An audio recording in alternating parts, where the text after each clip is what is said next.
দর্শকবৃন্দ, আমরা টিয়া সুপার এবং রাইডার জাতের করলার চারা নিয়ে আসছি রংপুর অ্যাগ্রোটেক নার্সারি থেকে। তা আমাদের সাথী ভাই এখন উনি নতুন একটা উদ্যোগ নিয়েছেন। ভাই, পরিচয়টা দিয়ে আপনি যদি কিছু বলতেন। আসসালামু আলাইকুম। আসসালামু আলাইকুম, আমি মোহাম্মদ রাজীব হোসেন, উপসাগরী কৃষি কর্মকর্তা। আমি আসলে নতুন একটা উদ্যোগ নিচ্ছি, সেটা হলো আমি চিন্তা করছি যে বাণিজ্যিকভাবে সবজি চাষ করব।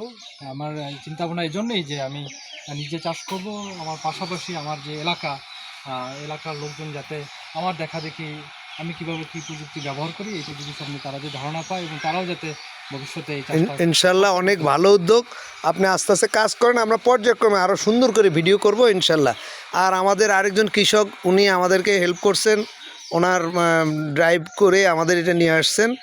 তো কেমন আপনার কাছে কেমন লাগতেছে? হ্যাঁ, খুব সুন্দর লাগছে। এই যে এখানে কিন্তু আপনার এখানে 10,000 টাকার চারা, এই যে আপনার প্যাকেট দেখতেছেন কয়টা, এখানে কিন্তু 10,000 টাকার চারা মনে করেন। খুব সুন্দর লাগছে।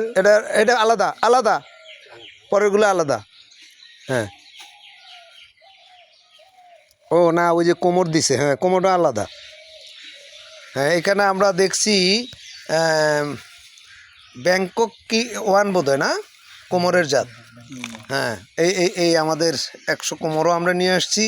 তো আমরা অদূর ভবিষ্যতে এখন কার্যক্রম চলুক, এরপরে আমরা কি করতে হয় কি করব, আপনাদের সবাই দোয়া করবেন আমরা যেন সাকসেস হতে পারি।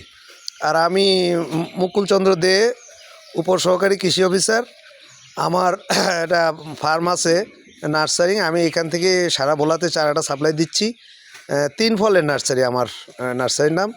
তো ভালো থাকবেন সবাই, আর আমাদের জন্য দোয়া করবেন ইনশাল্লাহ।